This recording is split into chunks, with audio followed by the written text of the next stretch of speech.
The story kicks off with the sound of Sophia's heels echoing through the halls of her fashion empire's headquarters. Sophia isn't just some CEO who sits pretty behind a desk. She's the literal heartbeat of the company. Even at the top, she's known for actually valuing her employees' voices. To her, a brilliant idea doesn't have to come from a stiff boardroom meeting. It can come from anyone brave enough to speak up. On the other side, we meet Max, a world-class chef with incredible talent but some seriously bad luck. Max works in the shadow of Chef Antoine, a total fraud who loves taking credit for others' work. Every time Max cooks up a masterpiece that leaves customers speechless, Antoine shamelessly claims it as his own. Max stays silent, letting the bitterness simmer deep inside. Fair. Bonsoir, mes amis. It's delicious. Yep. Meanwhile, Sophia's peace is shattered by a call from her ex-husband Mario, who also happens to be a key shareholder in her company. Mario drops a bombshell. He's planning to sell all his shares to her biggest competitor. Sophia is blindsided. If those shares change hands, she loses total control of the company she built with her own blood, sweat, and tears. Mario's excuse? He claims the company's growth is stalling and wants to invest elsewhere. The next day, Sophia rallies her team. Her right-hand woman, Miranda, breaks down the situation in the boardroom. Out of 8 members, 3 are already Team Mario. 1 is playing it safe in the neutral zone, while 4 are still on the fence. To force the sale, Mario needs a 2/3 majority. This means Sophia still has a fighting chance, and the future of her empire now rests on a woman named Fumiko, who's currently halfway across the world in Fiji. Without wasting a single second, Sophia orders her team to book the earliest flight possible. Back to Max, who finally gets a lucky break. His friend Julian tells him about a tech investor looking to break into the culinary world. This guy's interested in Max's talent and is willing to fund his dream restaurant on one condition. Max has to meet him in person in Fiji. Max is hesitant at first, but his hunger for justice and a kitchen of his own wins out. He agrees to go. Fast forward to the airport. Julian starts acting weird, forcing Max into a formal suit and giving him confusing instructions. Turns out, they've scored a last-minute private jet with no cabin crew. To make the plan work, Julian convinces Max to go undercover as a temporary flight attendant. And who's the high-profile passenger? None other than Sophia. Even though Max has zero clue about flight protocols, he does his best to keep it professional.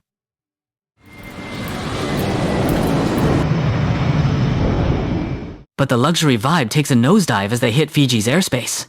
Violent turbulence rocks the plane. In a total panic, Sophia demands that Max perform emergency procedures. That's when Max has to come clean. He's just a chef.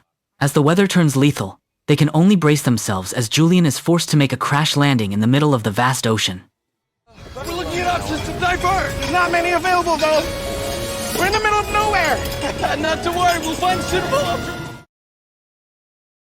Sophia wakes up on the shore of a deserted island, along with Max, Julian, and the co-pilot, Lance. She loses it when she realizes they're completely cut off from the world. A massive shouting match breaks out between her and Max, with both of them blaming Julian for the sketchy flight arrangements. Julian tries to play peacemaker, promising that help is on the way. But Lance drops a reality check. They're on a remote, uninhabited island, surrounded by countless tiny islets. Since the plane sank and the signal transmitter is dead, search teams will have a nightmare trying to find them. While Julian and Lance head up a hill to scout for signs of life, Sophia opens her suitcase, which is packed with high-fashion pieces she was supposed to show Fumiko. Max scoffs, thinking she's just some spoiled woman obsessed with her looks. But Sophia hits back.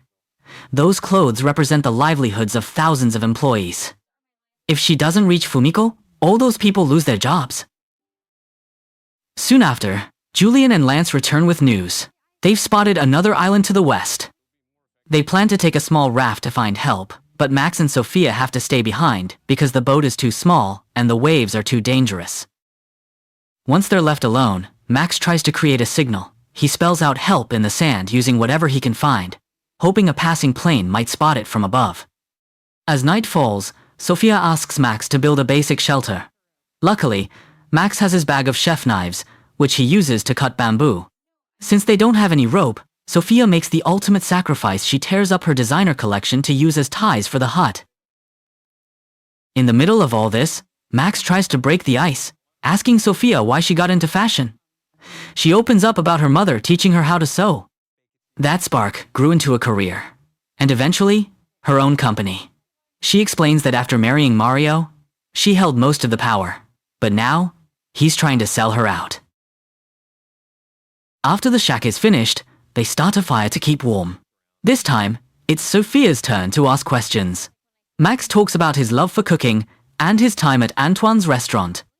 He admits he once tried to open his own place, but it went bankrupt because he was a better cook than he was a businessman. As the night gets darker, Julian and Lance are still out there, tossed around by the waves in their tiny boat. The rain starts coming down, making an already dangerous situation even worse. Meanwhile, back on the island, Max and Sophia huddle in their makeshift shack, trying to get some rest even though their anxiety is through the roof. The next morning, things go from bad to worse. A high tide sweeps in and washes away their entire stash of food and water. Left with nothing, Max convinces Sophia to head deeper into the jungle to find the freshwater source Julian had mentioned. It's a rough trek. They even have a run-in with a wild snake that sends them both scrambling, but their luck finally turns when they stumble upon a hidden waterfall. Back in the States, Miranda calls an emergency meeting with the executives, including Mario. Now that news has broken that Sophia is officially missing, Mario finally agrees to put the stock sale on hold. For now, finding Sophia is the only thing that matters. Miranda doesn't waste any time and hops on a flight to Fiji to oversee the search herself. At the same time, Julian and Lance, who finally made it to another island, launch a search party via helicopter. But with limited resources and no idea which island the pair is on, they come up empty-handed. Yeah, I think this is where we had to ditch the aircraft.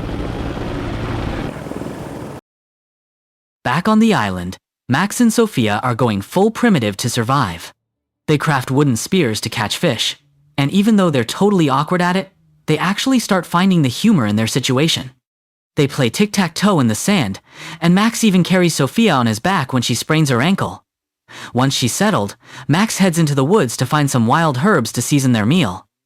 But deep in the brush, he spots something chilling, a human skull.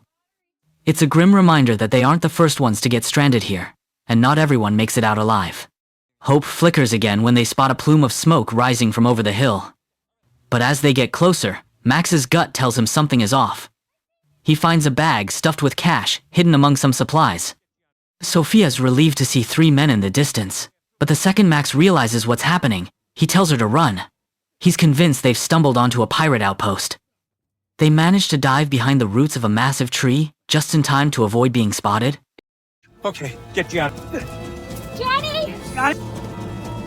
Where am I, little sparrow? The next morning, they pull a high-stakes move and try to hijack the men's boat, but of course, the engine stalls. Thinking fast, they hop on a jet ski instead and hit full throttle. The adrenaline rush makes Sophia feel more alive than ever.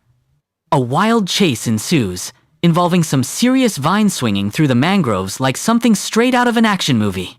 Just as they're about to be cornered, Miranda and the rescue team swoop in right on cue. And here's the hilarious plot twist. The 3 pirates they were running from? They're actually just resort employees running a treasure hunt activity for hotel guests. They were only chasing Max and Sophia because they thought they were contestants who had wandered into a restricted zone. Turns out, a luxury resort is just 2 islands away. Once they're back in civilization, things between Max and Sophia have completely changed. Even though they have to split up briefly for work, Sophia to Tokyo for Fumiko, and Max to meet his investor Destiny, wasn't about to let them drift apart. They reunite, and Sophia uses her survival experience as inspiration for a new, rugged chic fashion line. Meanwhile, Max pivots his restaurant concept to authentic Fijian cuisine. Flash forward 1 year later, and we get the perfect ending. Sophia is no longer the workaholic CEO. She's now running a culinary business right alongside Max. They prove that sometimes, getting lost at sea is the only way to truly find where you're supposed to be.